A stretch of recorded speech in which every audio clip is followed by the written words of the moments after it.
रवैया थम गई मंदार मिली। बचपन से ही बड़े भाई ने हम सबको पाल के बड़ा किया है, बहुत दुख होता है। तलक आंधियां पानी संग बड़ी। भाई मेरे लिए लड़का ढूंढ रहे हो क्या? अगर मैं चली गई तो आपको कौन देखेगा? इन पैरों के नीचे हो भूमिया। तेरी शादी होगी, बच्चे होंगे, तू बहुत खुश रहेगी, तो ही हमारा एक परिवार बनेगा। तेरी जमीयत को ये कारवां चल रहा। তোর পালা।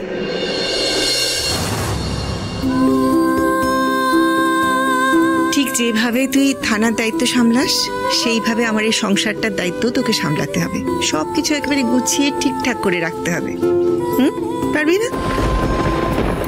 তাই নে আলমারির চাবি।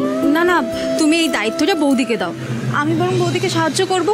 বৌদি তো সম্পর্কে আমার থেকে বড় হয়। আরে ভেবেছিলাম তো ওকেই দেবো, তো তুই তোকে জানিস ও আদৌ সংসারটা সামলাতে পারবে কিনা সেইটা নিয়েই আমার চিন্তা আছে। ঠিক আছে তুই ওকেও সামলাস। এনে ধর, তোকে আমি চোখ বন্ধ করে ভরসা করতে পারি মঞ্জু। নে এটা ধর। প্লিজ এটা করো না প্লিজ, খারাপ দেখায়।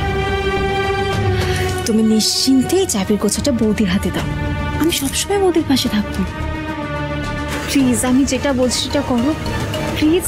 ঠিক আছে, আমি তোকে জোর করছি না, তুই একটু সময় নিয়ে ভাব, তারপরে নয় আমাকে তোর সিদ্ধান্ত জানাস।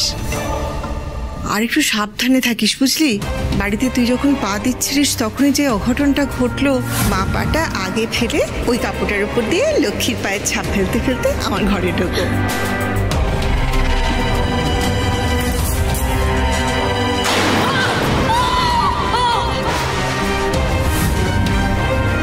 কি জানি বাবা।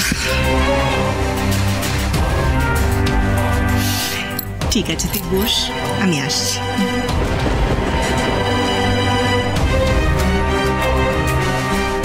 দুধে আলতার থালায় ইচ্ছে করেই কাজের টুকরো রাখা হয়েছিল। কার কাজ এটা?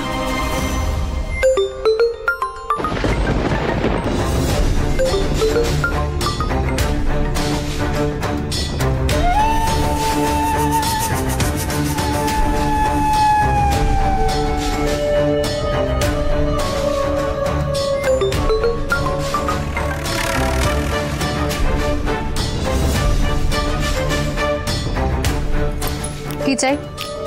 কেন ফোন করেছো? কংগ্রাচুলেশনস জানাতে। এক তো তোমার বধূবরণের জন্য, আর দ্বিতীয় ভাগ্যের জোরে তোমার পা দুটো বেঁচে যাওয়ার জন্য। হ্যাঁ, তুমি নিশ্চয়ই ভাবছো আমি কি করে জানলাম, তাই না? বা তোমার দুধে আলতার থালায় অতগুলো কাজ কি করে এলো, তাই না? এই সব